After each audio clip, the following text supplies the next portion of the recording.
Welcome back to the Grow Like a Mother podcast. I'm your host, Jill, time management strategist, author, award winning speaker, and advocate for all things growth in motherhood. This episode is brought to you by my book, Happy, Healthy, Wealthy, and Wise, which you can go and grab on Amazon, Barnes and Noble, Indigo, all the places. And a quick reminder that you can also catch this episode on YouTube to see the conversation that I'm having with Margitt in action. So Margitt is a nurse, a mother, a spiritual teacher. She's passionate about guiding girls and their families through this transformative journey from girlhood to motherhood.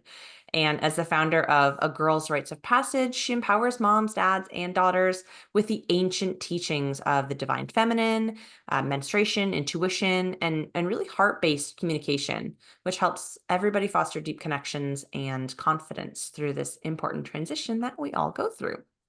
Her own journey of self-discovery began as a child, kind of yearning for something more and continuing as a mother to explore some esoteric traditions and spiritual practices, which she weaves into everything she does. So I'm really excited to have you on the show today. Welcome. And Thank you. yeah, it's so fun to have you here. This is a topic I haven't heard discussed before on a podcast, and we all go through it. We all deal with it. Our girls, like, it's so important.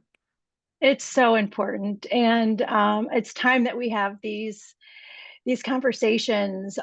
Usually, when I talk about my work, either people are very intrigued about what I'm doing because they know that they want something different for their daughter, and that's the thing is they want to do something different. They don't really know what it is yet, or I'll get the complete opposite spectrum of like can't deal with that, like don't want to talk about it. And a lot of it is from our wounding and how we were celebrated and mostly not celebrated into womanhood. So yeah, that's what I love to do. I think it's important to have these conversations, even the ones that are not comfortable yet. At least we're planting the seeds because the girls are ready. This is a generation of little lights. They're just full of light. They know so deeply and they need these tools of who they are so that they become the powerful women that this world is waiting for them. So yeah, so how can we step into our power if we haven't been properly initiated into womanhood? Right. And I mean, that was certainly the case with me. I remember when I first got my period, it was like, oh, okay, great. Next. And some of my friends had moms that would like take them to dinner. And I was like, can we, like, oh, we're going to have a celebration? And my parents were like, no, why would we do that? Like Yeah, it's no big deal. You just keep going. right, And I right. remember distinctly there always being this sort of shame around the situation too. Like if I bled, like I would need to wash with this bar of sunlight soap and really cold water all the blood off my sheets or my underwear, or like anytime a commercial came on for tampons or pads, my dad would be all like, weird, why are they showing that on TV? And so there was no there was no celebration in any kind of way or even acknowledgement that this is kind of a big deal. And I'm afraid a lot of people have had a similar experience to what I had, right? Absolutely. That I've been doing this for 8 years. I've been holding women's circles longer. And that is the norm. That is they're getting a little bit more conscious as the women are getting younger and younger. But that is pretty much the norm. And what it's telling young girls at this age is that you're just dealing with it. So you're basically someone that people deal with, like they're not important.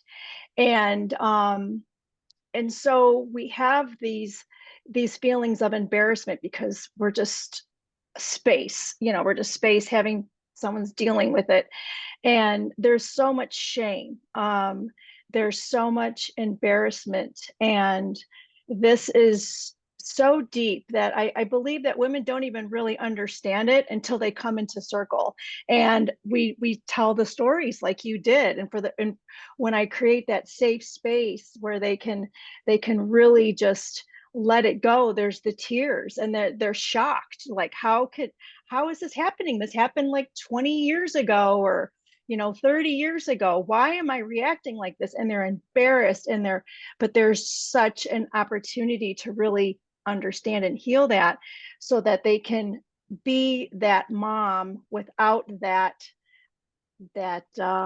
baggage or that shame, so that the moms can approach with their daughter more whole.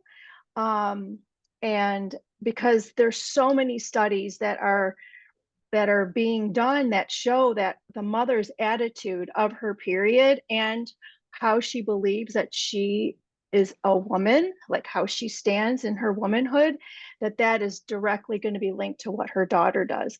And we can do all sorts of things. I mean, we're seeing a lot on Instagram where we're friends and we're besties and we're doing all that. But if we're not coming to those wounds, that that energetic, that essence that's still there, that is going to be um, kind of gifted to our daughter so that she can help, she can break those chains for us.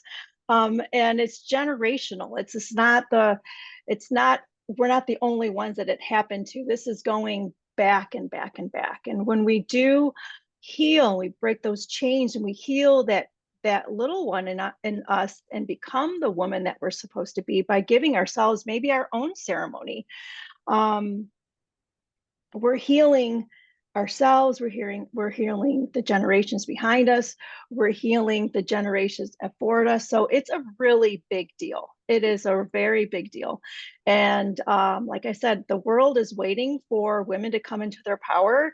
And if we can get those little ones at 10 and 11 to understand that and just start planting the seeds, we can really create a new world.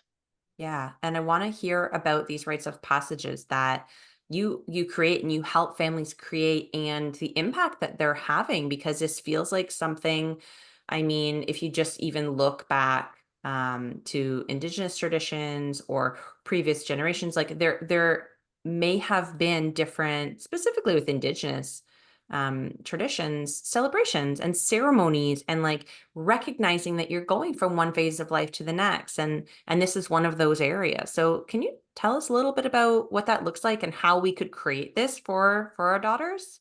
Absolutely. There are five different blood rights in womanhood, and the first one is menarche, which is getting your first period, which is the most, I think, important because you're going from girl to woman. And of course, it's going to take over 10 years to fully integrate all of that, but that it's like how the community sees you, how you're seen in the community. And we have some rites of passage in religion, the bat mitzvah, the confirmation in the Catholic Church, and in our American society, we have what is like the driver's license, when you turn 16 or graduating from high school.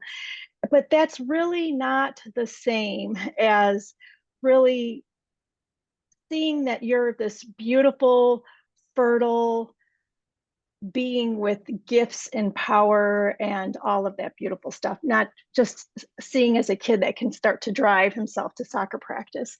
Um, and so what I do, that there is a class, a workshop that I do for mothers, daughters, and fathers. And then I give them the option by either doing a group or individually, privately, to have a celebration. And usually the girls will have to start their menses are, of course.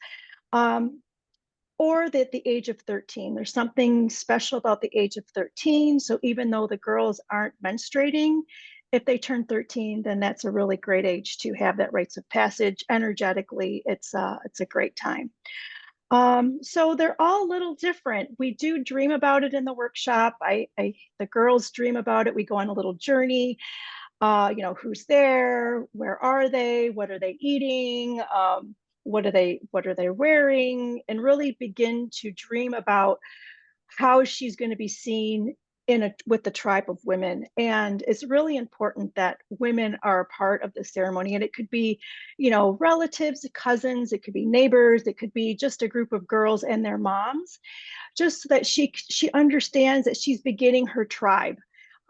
She's beginning to have a tribe of women around her that can really create the safety and knowledge for her to get through these different stages of life. So it's really how they want to dream it about. I mean, some are on the beach, some are in the woods, some are in the backyard. One was a Day of the Dead theme. That's what she liked. She wanted all all the Mexican colors, and it is really uh, how they wanted to be celebrated.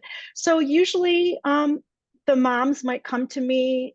Uh, they're getting a little bit more, I think, because there's on Instagram, or Pinterest, you might see period parties. So they're starting to get a little bit more um, familiar. So I had the last year, she had a whole Pinterest page of this period party.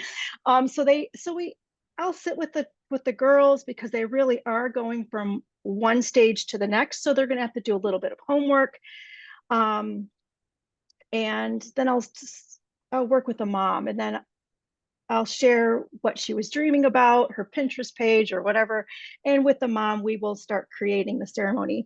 I usually take over doing the invites and really just creating that space for the family. Um, and the moms will just have to worry maybe about food or where it's at, because that is also rites of passage for mom. She's now slowly becoming a mother of a woman. And so there's a lot for her too. So I really want to take the burden off of the mom, um, when it comes to that, because it's a pretty special day for her too. So that's kind of what it is. It's very individual. Um, with the private ones, with groups, it's really precious too. I love when the moms and the girls are all going through it at the same time. It's a little bit different, but it's also very special. And they when the girls are going through the workshop with the mothers, they begin this common language. Um, and they have like this certain bond because they've had this experience that is so intimate together. And so those girls, even though they might not see each other, they go to different schools, live in different neighborhoods. There is this connection, and they created themselves. This last group that I had in September, they created a sheet and was, with their mom's emails just so that they could stay in touch. And that was going to be something I was going to do like later in the course, but they were automatically just like wanting to connect. And my daughter did this when she was 10. She's in her almost mid 20s. So they're still connected, even if it's been like 15 years and one lives in Seattle and one lives abroad. There's this special connection that they have that is so intimate that it's really hard to describe when you're dealing with heart to heart connections in a sacred space. Mhm. That these little girls just love. They just, the things that I hear sometimes in circles is be I was just like, wow. It just always surprises me, and it just brings me so much joy because they just feel so safe. Right. And I can only imagine the confidence that comes from that, the empowerment. Like, talk to us about that piece of it too, because you've been acknowledged now, but you're bringing this with you as you move into the next phase of life, as you move into this early womanhood. Like, what a gift. Yes. There's an example of one of the dads, and he would pick up his daughter, and she was the tiniest one in the group, and he would be like, every time I pick her up, she's growing 2 inches taller every single time, just because she's so confident in her body and it's like power. And the same thing happened when my daughter was 10 and she went through the similar course. And the teacher was like, "What's going on at home?" And I'd be like, "Oh, we're pretty good, and she'd be like, "There's something happening." And she's like, all of a sudden my daughter was like taller, she was going into her leadership skills, and she's like, it just happened like that. And I thought, wow, it's beyond what I'm thinking about periods and how to put, pads, and playing with tampons, and how to deal with cramps, and all of that good stuff. But it's so much more energetically that we can't even comprehend, uh, that that gets planted at such an early age. Yeah. And do Oh, you cover any of like misconceptions, myths, truth? Like, are you teaching the girls when you work with them in circle and in programs different different truths, I guess, because I think it's getting better now than, 30 years ago and previous, but we didn't know anything about our periods. We were not taught about the different phases. We were not taught like it was, hey, you're going to bleed for a month bleed for a month. bleed for a week every month now Mhm. for 30 years. Good luck. And Yes. we may hear different things and not understand fully what it is. Do you address some of those? Oh, yeah. The huge is cycle awareness and like the different phases that your body goes through in the 28 days. And then we link it with the moon. We link it with the seasons. We link it with all different cycles like years and clocks and the divine feminine and the masculine. And it's just so that they understand that they're cycling upon cycles, upon cycles, upon cycles. So they're a part of this amazing matrix and to really allow some grace. So when they are bleeding, I mean, we call it PMS, and yes, there's chemistry and all of that creates the pain and the bloating and the headaches. But it's also, if we would know about that, we would take that time off because basically we're saying, I don't want to deal with anybody. And you become like this, this bear. But if we knew, it's like, okay, I can feel the irritability, I can feel the cramping, I can feel the headache, and just allow yourself to take some pull back for the day, 5 minutes, half an hour, uh, whatever that is like that just creates so much grace in life and so much ease. And I believe if we don't do this, and I know your moms are younger, and if we don't understand cycle awareness by an early age, by the time you're hitting your 40s, your body is going to start to buck. Like it's going to start bucking, like you gotta, like, we can't be doing this anymore. And it's gonna, heavy bleeding, all sorts of, the fibroids, the menstrual headaches, the bloating, the weight gain, the fatigue, the digestive issues. It goes on and on and on. So I believe that these little ones, if they understand these cycles, that we're not going to be hit with these perimenopausal symptoms that are so profound in our culture right now in the 40s. Like it just hits you big time. And there's so much going, and it's like we create this cycle that it's really hard to stop. It's really hard. And when your body gets sick, that's when it you don't have a choice. Right. And I love Mm-hmm. that you're talking about this awareness and understanding because once I started becoming aware and paying attention to my own cycles and my own, what was happening with me, how I was feeling, and maybe getting curious about it, I was able to understand better, share with my partner and my kids. And I love that you involve the mothers and the fathers into this experience, because the more that everyone in the family unit can understand what's going on, they can give that grace and space and understand, okay, this is a cycle. This is what happens at this point. Here's what we can expect. Here's how we can support, right? I'm even teaching like my son about menstrual cycles. And so he can Mm-hmm. be a supportive member of a family unit, a society, who knows what in the future, right? But everybody understanding this only benefits the collective, really. Absolutely. Absolutely.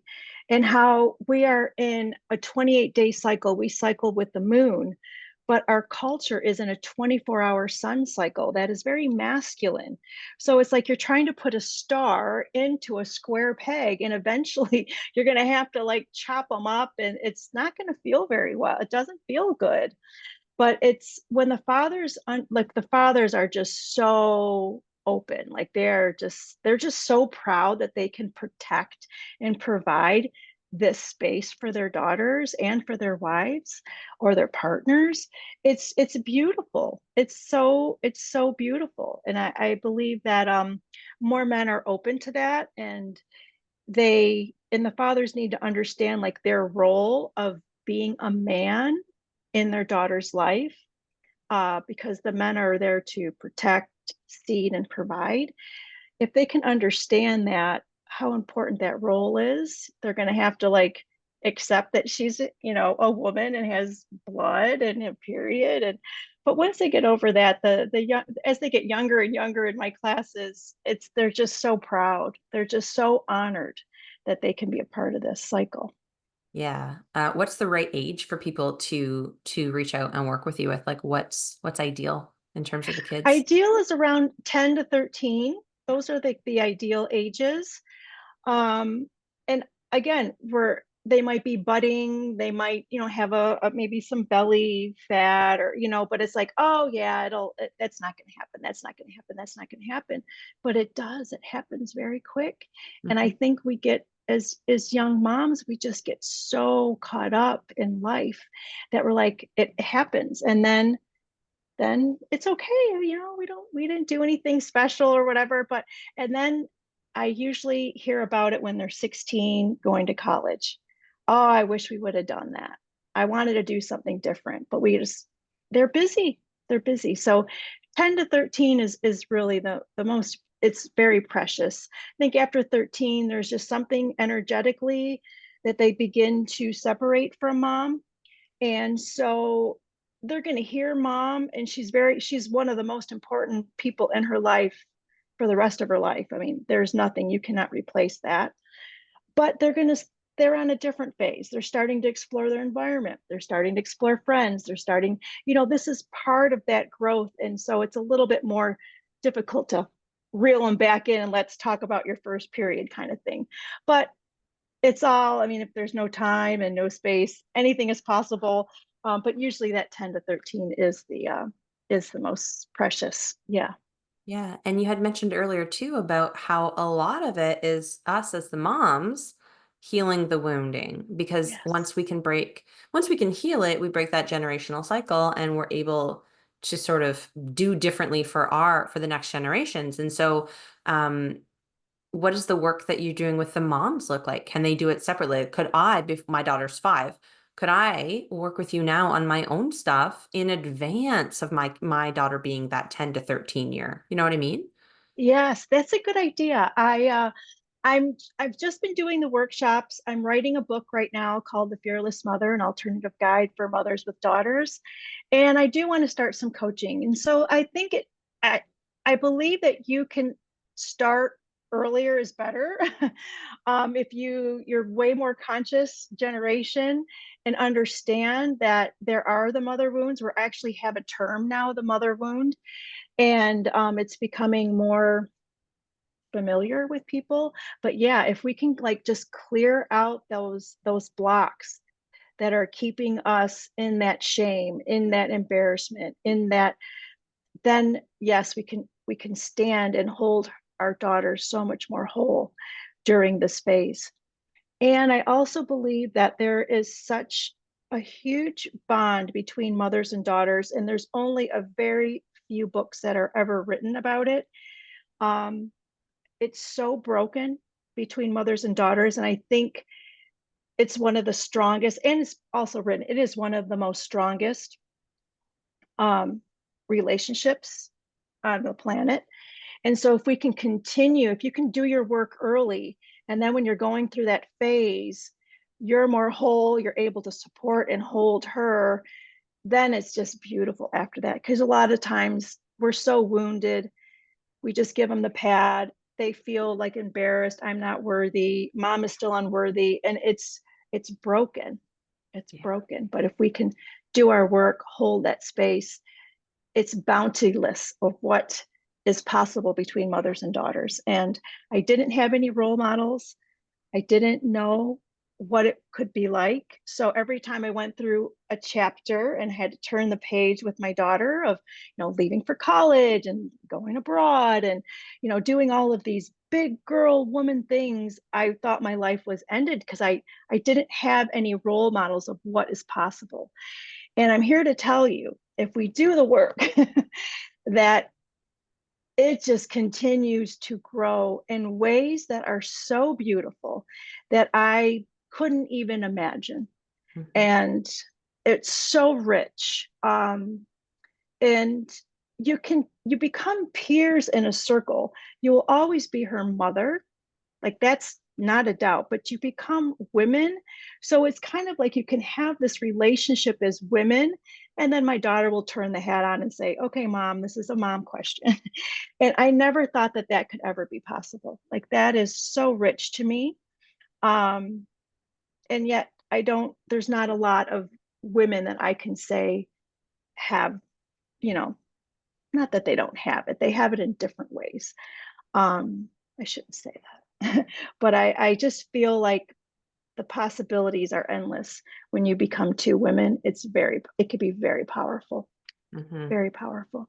I love how you've named that of us, how how powerful it can be when we do our work to Mhm. understand, heal, get curious, all the things, and whether it be with regards to the rites of passage for menstruation, or whether there's so many different things that are available to us to heal.